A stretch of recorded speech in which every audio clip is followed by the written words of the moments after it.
સો નમસ્કાર, હું છું આપ સૌની મિત્ર આયુષી વંદે માતરમ અને આપણા મહીપતિ ફાઉન્ડેશનમાં આવે છે બહુ બધા લોકો ગ્રુપમાં. તો એ બધાના ગ્રુપ હોય છે, પણ આજે બહુ મોટા લોકો નહીં, પણ આજે એક નાનું અમથું ગ્રુપ આવ્યું છે અને એ નાનકડું ગ્રુપ આપણા મહીપતિ ફાઉન્ડેશનમાં યોગદાન આપવા અને અહીંની મુલાકાત કરવા આવ્યું છે અને એમનું કામ સાંભળીને તમે પણ બહુ ખુશ થઈ જશો.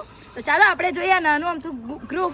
તો તેનું નામ પણ એ લોકો જ કહેશે. ચાલો, શું નામ છે તારું? આર્યન, તારું? અનિલ, આર્યન, પાર્થ, હેતાંશ, કાર્તિક, સિદ્ધરાજ, અમરાજ, વિરાજ.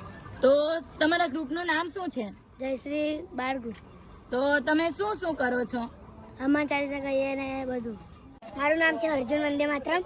આજે મારા જેવા છોકરાઓ આપણે મહીપતિ ફાઉન્ડેશનમાં યોગદાન અપાયા.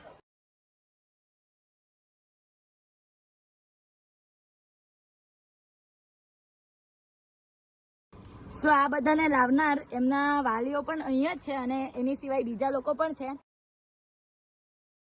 એટલી નાની ઉંમરમાં આટલું સારું કામ કરવું એટલે કે અહીં આવવું અને પોતાનું નાનકડું ગ્રુપ બનાવીને ફૂલ નહીં તો ફૂલની પાંખડી જેવી સેવા કરવી એ કંઈ નાનામાં નાની વાત નથી, બહુ મોટી વાત છે. અને નાનપણથી જ જો એ લોકો આટલા સમજણ પૂરતા હોય છે તો મોટા થઈને એ લોકો બહુ સારા સમાજ સેવક બનશે એવી આશા છે. અને આવી જ રીતે તમારા બાળકોને પણ તમે સારા સંસ્કારોનું સિંચન કરો, કારણ કે આપણે શિક્ષણ અને કલ્યાણ સંકુલમાં પણ આપણા બાળકોમાં બહુ સારા સંસ્કારોનું સિંચન કરીએ છીએ. તો આ બાળકોને જોઈને બધા બીજા બાળકોને પણ ઇન્સ્પિરેશન મળશે. Thank you so much.